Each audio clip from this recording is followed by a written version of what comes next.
The day the earth reeled, an American ode to imagine a night so dark the stars seemed to vanish, followed by a roar like 1,000 cannons firing at once. In the winter of 1811, the American heartland didn't just shake, it broke.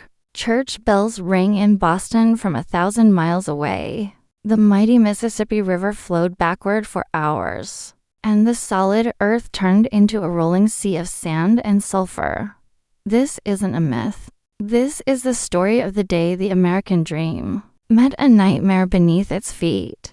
Part 1. The Gathering Storm, the Frontier in 1811. The story begins in the humid, lawless river towns of the Louisiana Territory. We follow Elias Thorne, a fictionalized composite of real-life frontier scouts, and Nani, a Shawnee woman caught between the prophecies of the leader Tecumseh and the encroaching settlers. The portents before the first quake, the Great Comet of 1811, hung in the sky for months. Animals began to behave erratically. Squirrels by the thousands drowned trying to cross the Ohio River. The air felt heavy, charged with a tension that neither the scientists of the East nor the hunters of the West could explain. The sky of burning brass winter of 1811 didn't arrive with a chill. It arrived with an omen. In the small settlement of New Madrid, located in what was then the Louisiana Territory, the air smelled of ozone and wet copper. Elias Thorne stood on the edge of the Mississippi, watching the water. It wasn't flowing right. The father of waters usually moved with a predictable, muscular grace, but tonight it was oily and agitated. High above, the Great Comet streaked the sky, a smear of ghostly white light that the locals called the Sword of God.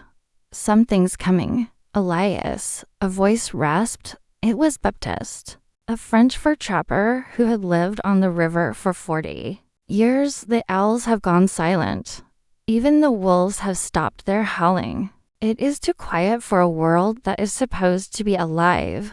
The first tremor at 2:15 a.m. The silence didn't just break.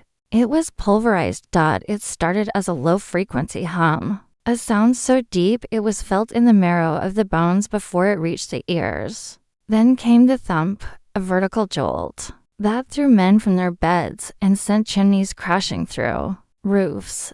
The ground beneath New Madrid began to behave like the surface of a stormy sea. In the darkness, the earth didn't just shake, it rippled. Survivors later described land waves 3 feet high rolling across the forest. As these waves moved, the soil reached its breaking point. Massive fissures, some miles long, tore open with the sound of 1,000 trees snapping at once. The geysers of the deep. Then came the most terrifying phenomenon of the night, the sand blows. Because the soil near the river was saturated with water, the pressure of the earthquake turned the ground into a pressurized liquid. Suddenly, the earth began to vomit. Massive geysers of black, sulfurous water and fine white sand exploded 60 feet into the air. Elias watched in horror as a neighbor's cabin was swallowed not by a hole, but by the ground turning to mush. The screams of trapped livestock were drowned out by the hissing of the steam. The air became thick with the stench of rotten eggs, the smell of prehistoric gas trapped for eons. Beneath the limestone, now liberated by the tearing of the New Madrid Fault. Chapter 2. The river runs backward while the land was being torn asunder. The Mississippi River was undergoing a transformation that defied the laws of nature. A few miles upstream, a massive section of the riverbank, hundreds of acres of forest, slid into the channel. This slumping created a temporary dam. For a period of several hours, the current of the mighty Mississippi reversed. On the deck of a flatboat, a young traveler named Julian woke to find his world inverted. "The water is running to the north," he screamed. The boat was being sucked upstream toward a terrifying new waterfall created by a sudden uplift in the riverbed. In the middle of the river, the real foot rift had cracked open. As the river poured into this new depression, It created a massive whirlpool that sucked in entire forests. Thousands of ancient oak trees were pulled down, only to be shot back up like wooden missiles when the pressure equalized, shattering any boat unlucky enough to be nearby. This isn't historical fiction in the sense of exaggeration. Geologists today confirm that the new Madrid seismic zone produced shocks so powerful, estimated at 8.0 to 8.8 on the Richter scale, that they were felt over an area of 5 million square kilometers. Rang church bells in Richmond, Virginia, and Boston, Massachusetts. Toppled chimneys in Cincinnati, Ohio, over 400 miles away. The dawn of December 16, 1811, did not bring light, but a sickly, bruised purple haze. The sun remained hidden behind a shroud of dust and volcanic-smelling smoke. On the deck of the New Orleans, the first steamboat to ever brave these waters, Nicholas Roosevelt gripped the railing so hard his knuckles turned white. His wife, Lydia, though heavy with child, stood beside him. They were the pioneers of a new age. But the river they had set out to conquer was no longer the river they knew. Every landmark had vanished. The high bluffs they had used for navigation had crumbled into the muddy water. Islands that had been there the day before were gone, erased by the churning silt. The New Orleans groaned as it fought the erratic currents. Huge sawyers, entire trees uprooted and sharpened by the current, bobbed in the water, like the spears of giants, threatening to puncture the wooden hull of the steamer. "The maps are useless," Nicholas shouted over the roar of the steam engine. "We are sailing through a new world." Behind them, the settlement of Little Prairie was a graveyard of mud. The survivors huddled on the few remaining patches of dry high ground. Among them was Elias Thorne, who watched as the very ground he stood on continued to shudder every few minutes. These were the aftershocks, violent reminders that the monster beneath the crust was not done. Elias saw a woman, her clothes torn and caked in gray clay, wandering the riverbank. She was singing a hymn, her voice cracking with madness. She wasn't alone in her terror. Across the frontier, the Great Revival was beginning. Men and women who had not prayed in decades fell to their knees in the mud, convinced that the book of Revelation was unfolding in the American West. The earthquake Christians, they would later be called, were being born in the fire and the sulfur. Meanwhile, 1,000 miles to the east, the shocks finally reached the halls of power in Washington, D.C. The chandeliers in the president's house, later to be known as the White House, swung like pendulums. President James Madison sat at his desk, watching the ink dance in its well. He was already preparing for a second war with Great Britain, a conflict that seemed inevitable. But as reports began to trickle in from the wilderness, reports of the earth opening, of the Mississippi turning into a sea of fire, and soon the political machinations of men seemed small. The message from the West was clear. America was a land that could not be tamed by treaties or steel alone. It was a living, breathing, and sometimes violent entity. As January 1812 approached, the frequency of the quakes did not diminish, they intensified. The second great shock was looming. On January 23rd, the earth twisted again, this time with even more focused fury. In the Shawnee villages, the warriors looked to Tecumseh. He had told them that when the earth trembled, it would be the signal to strike, to drive the settlers back into the sea. The earthquake was no longer just a natural disaster. It was becoming a weapon of war. The New Orleans continued its desperate flight south. At night, they could not anchor because there was no stable ground to anchor to.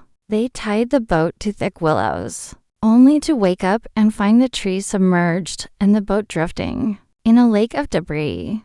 One night, they tied up to an island, only to have the island disappear into the depths of the river before morning. They survived by sheer luck and the iron will of the men in the engine room, who shoveled coal until their hands bled. keeping the pressure high enough to outrun the collapsing banks. The air grew colder.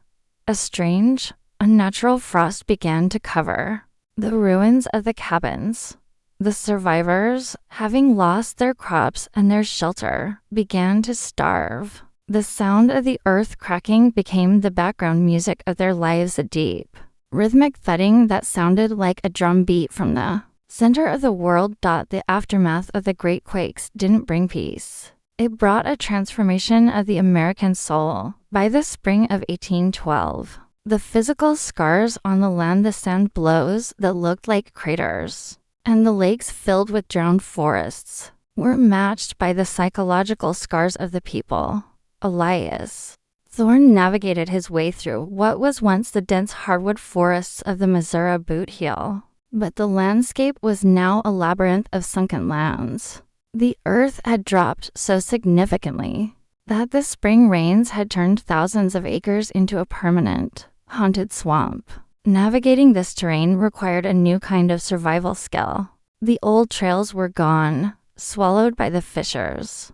The rise of the earthquake Christiances. Elias reached the settlement of Nashville. He found a society gripped by a religious fever unlike anything the young nation had seen. The earthquake Christians were no longer just a few frightened pioneers. Thousands gathered in camp meetings that lasted for days. The logic was simple. The ground had shaken because the people had strayed. The sky had turned red because the end was nigh. This movement, known as the Second Great Awakening, surged across the frontier. Preachers stood on stumps amidst the ruins of fallen chimneys, their voices booming over the sound of the still frequent aftershocks. They spoke of a God who used the tectonic plates as his gavel. For the American audience of the time, the earthquake was the ultimate great equalizer. It didn't matter if you were a wealthy land speculator or a penniless trapper. When the earth liquefied, everyone sank the same. The prophets wore while the sailors looked to the heavens. The Shawnee leader Tecumseh and his brother Tenskwatawa the prophet saw the disaster as a geopolitical catalyst. To them, the earthquake was the stomp of the Great Spirit. Elias tracked a group of Shawnee warriors through the newly formed Reelfoot Lake. He saw them paddling canoes through the tops of cypress trees that were now submerged 10 feet deep. The atmosphere was eerie. The water was black and still, reflecting the skeletons of dead timber. The Native American tribes saw the destruction of the white man's fences and cabins as a sign that the land was rejecting the concept of private ownership. This spiritual conviction fueled the fires of the War of 1812, as British agents moved down from Canada to arm the tribes. The earthquake served as the ultimate recruitment tool. The frontier was now a three-way battlefield between the trembling earth, the Indigenous resistance, and the expansionist American government. The first disaster relief back in the East. The U.S. government faced a crisis of identity. The new Madrid sufferers were the first American citizens to lose everything to a natural disaster on such a massive scale. In 1814, the new Madrid Relief Act was passed, the first time the federal government provided aid to victims of a catastrophe. However, the act became a breeding ground for corruption. Land speculators from the East rushed to the frontier, buying up the shaken land for pennies from desperate survivors who just wanted to flee the cursed ground. These speculators then traded those claims for fertile land elsewhere in the Missouri Territory. It was a brutal lesson in American capitalism. Even in the wake of a literal apocalypse, there was a profit to be made. The legacy in the deep. 1815, the shocks finally ceased, leaving behind a geography that defines the American Midwest. To this day, the Mississippi River had been permanently diverted in dozens of places, creating oxbow lakes and shifting state boundaries in ways that would lead to legal battles. For the next 2 centuries, Elias Thorne eventually settled on the shores of Reelfoot Lake.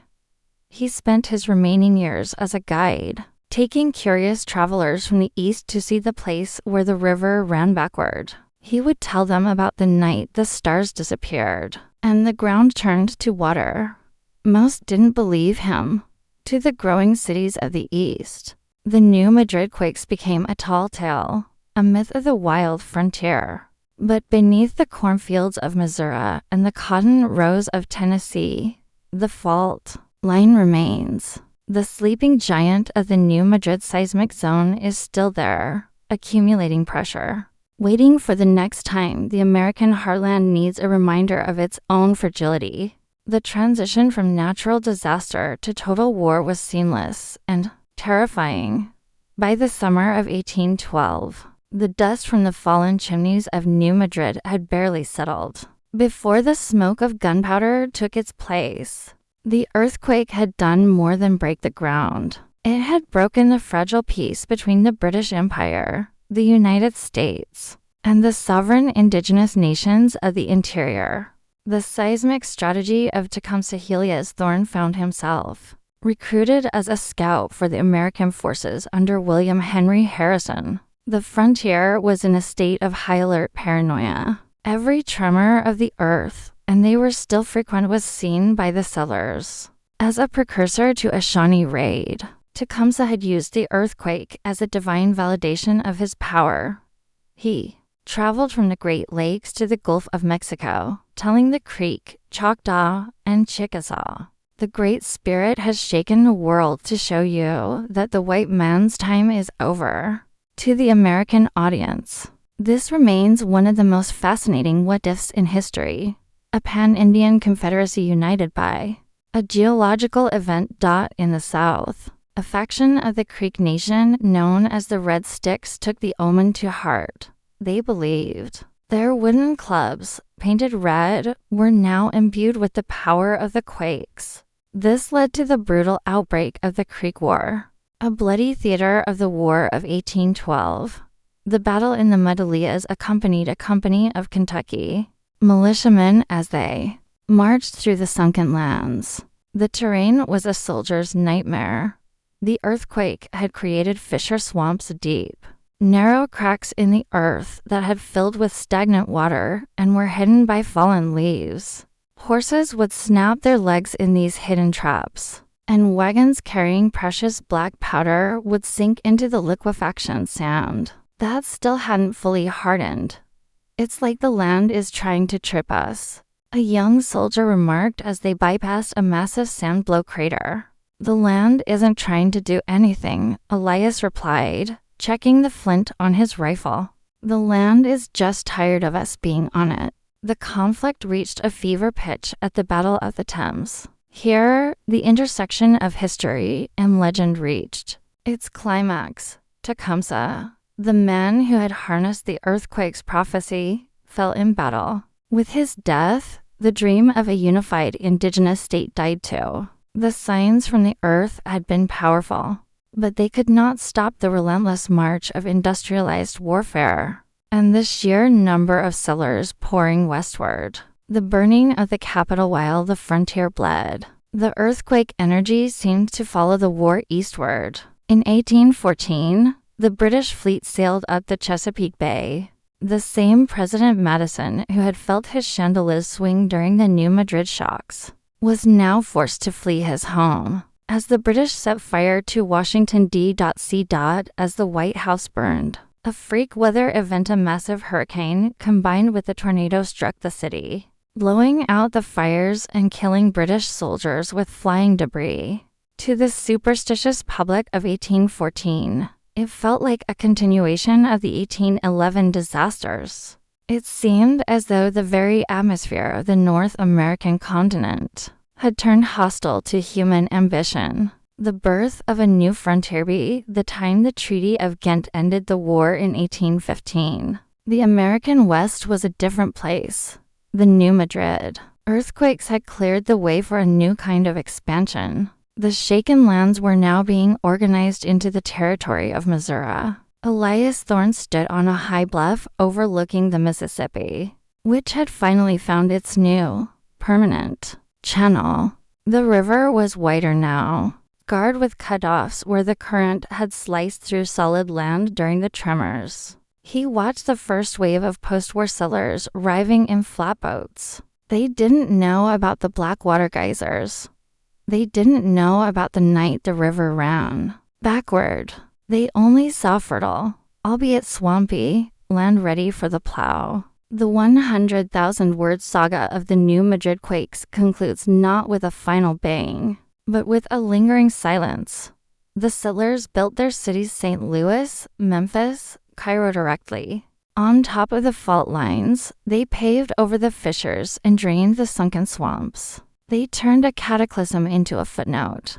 But for those who know how to look, the evidence is everywhere. In the strange tilt of the trees in the Real Foot Basin, in the jagged rocks of the riverbed, and in the deep, ancestral memory of a night when the American dream almost fell through the cracks of the world. The legend of Elias Thorne did not end with the treaty, nor did the tremors in the heart of the continent truly cease. To understand the scale of what happened, one must look at the month of 1,000 shocks, the period between January and February 1812, where the frequency of the Earth's movement created a psychological phenomenon known as seismic vertigo. The month of 1,000 shocks for weeks on end. The ground never stayed still for more than 20 minutes. The settlers in the Mississippi Valley stopped building with stone or brick entirely. They lived in earthquake huts, low-slung, flexible, wooden shacks designed to sway rather than snap. Elias recounted that people became seasick on dry land. The constant swaying of the trees and the low-frequency vibrations caused a permanent state of nausea among the population. One afternoon, Elias was guiding a group of refugees through the St. Francis sunken lands in Arkansas. They came upon a forest where the earth had dropped so suddenly that the trees were still standing, but their roots were 20 feet below the surface of a new, stagnant lake. As they paddled through the drowned forest, the water began to boil not from heat, but from the massive release of methane gas trapped in the rotting vegetation beneath the silt. "Don't light a pipe," Elias warned the group.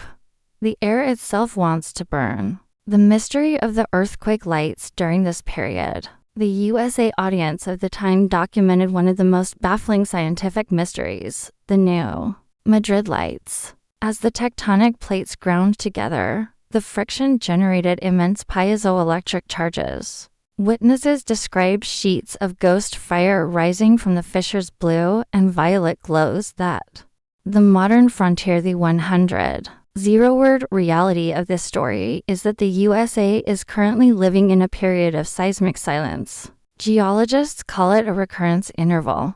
While California's faults are active and release pressure frequently in small bursts, the New Madrid zone is a locked system. It builds pressure for centuries, storing enough energy to move the entire North American continent when it finally snaps. The information contained in the journals of men like Elias Thorne and the logs of the New Orleans steamboat are not just historical curiosities. They are the primary data points used by the Federal Emergency Management Agency (FEMA) to prepare for a future disaster that could affect 8 states simultaneously. The final lesson thrill story of the New Madrid earthquakes is the story of American resilience. It is the story of a people who saw the Mississippi River flow backward, saw the earth turn into a black geyser, and saw their towns vanish, and yet they stayed. They rebuilt.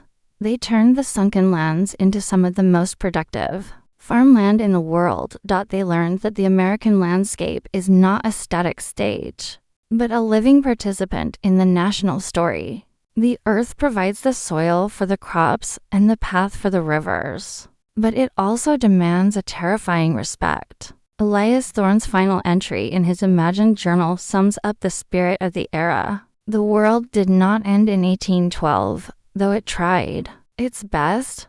We found that the ground beneath our feet is a fickle thing, but the spirit in our chests is made of harder stuff than limestone. The legend of the lost flatboat, the Gilded Beaver, began as a whispered rumor among the survivors.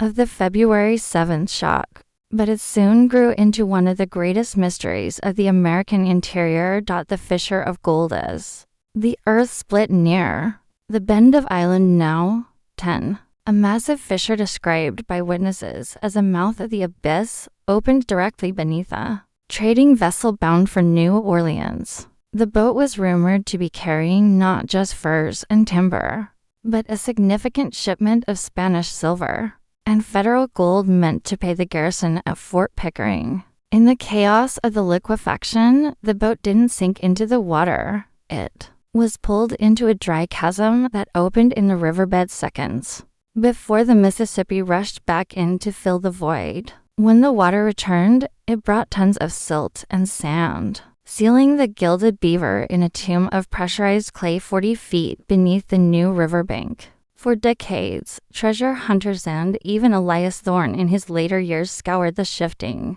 banks, but the earthquake had moved the river nearly a mile from its original course. The treasure was no longer underwater. It was buried under a cornfield in what became the state of Missouri. The science of the big one, while the gold remained hidden, the scientific community began to realize the true nature of the threat. The new Madrid seismic zone is what geologists call a failed rift. Hundreds of millions of years ago, the North American continent tried to pull itself apart. It failed, but it left a scar, a weakened zone in the deep crust. Unlike the San Andreas Fault, which is a transformed fault plate sliding past each other, the new Madrid is a thrust system within the plate itself. This means that when it breaks, the energy doesn't dissipate into the ocean. It vibrates through the solid, ancient rock of the American plate like a hammer hitting a bell. The contemporary silent threat in the 2020s. The new Madrid is more than a history lesson. It is a modern anxiety. Experts at the Center for Earthquake Research and Information monitor the microshocks that happen everyday, shocks too small for humans to feel, but loud enough for sensors to record. The 100,000-word story of this land is still being written by the tectonic plates themselves. Every brick laid in Memphis and every bridge built over the Ohio River is a gamble against time. The story of 1811 taught the USA that the center of the country is not a solid anchor, but a sleeping giant that breathes in centuries and exhales in seconds. The final horizon. Elias Thorne's legacy isn't found in a grave, but in the very maps we use today. He was one of the first to realize that the American continent is a work in progress. The real story of the 1811 to 1812 earthquakes is that they never truly ended. They changed the law. They changed religion. They changed the course of a war. And they fundamentally altered the American character. We are a nation built on shifting ground, and our greatest strength has always been our ability to stand back up, even when the world itself tries to pull us down.